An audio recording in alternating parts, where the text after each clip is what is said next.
بادب نصیب مؤلف پیر ذوالفقار احمد نقشبندی مجددی محتمم دارالعلوم جھنگ۔ بیت اللہ شریف کا ادب۔ قطب اللہ چونکہ اول عالم وسط عالم اور مرکز عالم ہے، منبع انوار التجلیات ہے اور شاعر اسلام میں سے ہیں، لہذا اس کا احترام در حقیقت اللہ تعالیٰ کا احترام ہے۔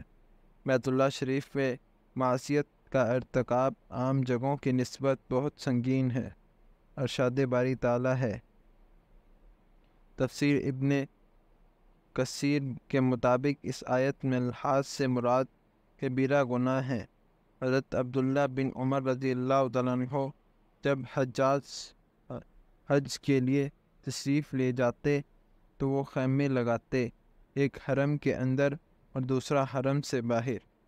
اگر اپنے اہل و عیال یا خدام و متعلقین میں سے کسی کو کسی بات پر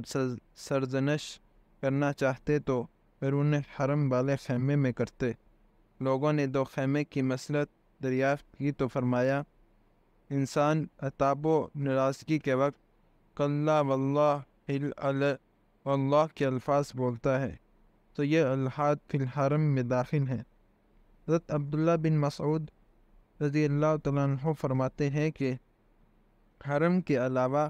دوسری جگہوں میں محض گناہ کا ارادہ کرنا سے گناہ نہیں لکھا جاتا جب تک کہ عمل نہ کرے، لیکن حرم میں گناہ کا پختہ ارادہ کر لینے پر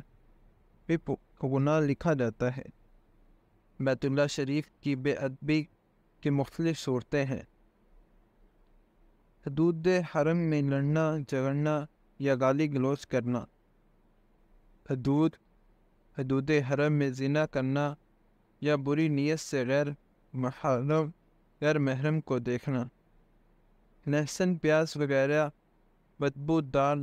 چیزیں کھا کر حدود حرم میں داخل ہونا،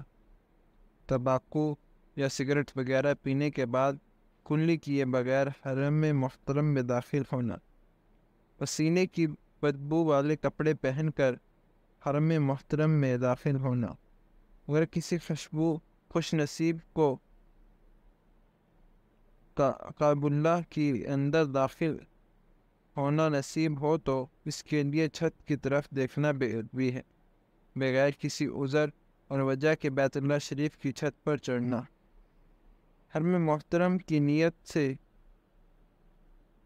نیت سے جانے والے لوگوں کو ایذا پہنچانا،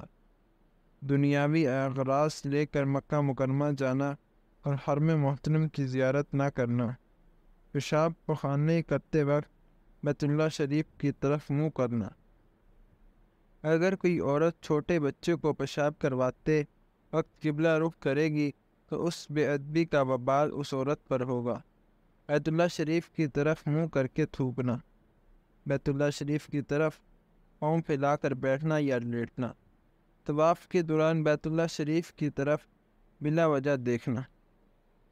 بغیر وضو بیت اللہ شریف کے اندر داخل ہونا اور مسجد الحرام میں داخل ہو کر دنیا کی باتیں کرنا، مسجد الحرام میں داخل ہو کر چیخنا یا چلانا،